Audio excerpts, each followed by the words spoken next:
Hello' everyone, কি খবৰ? আশা কৰোঁ সকলো ভালে আছে। আজি ওলাইছোঁ থানলৈ বুলি, যিহেতু আজি শাওণ মাহৰ দ্বিতীয়টো সোমবাৰ আৰু লগত আহিছে মোৰ মাজু আইতা। আৰু এতিয়া আমি থান পাওঁ হৈছোঁহি। চাওকচোন, ইমান ধুনীয়া লাগিছে পৰিৱেশটো, একদম পথাৰৰ মাজত আছে। মোৰ আগৰ লং ব্লগত দেখুৱাইছোঁৱেই থান।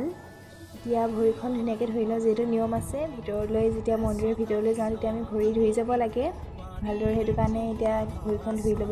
চাওকচোন, ইমান মানুহ, একদম আমি লাইন লৈ থাকিবলগীয়া হৈছে বন্তি জ্বলাবলৈ।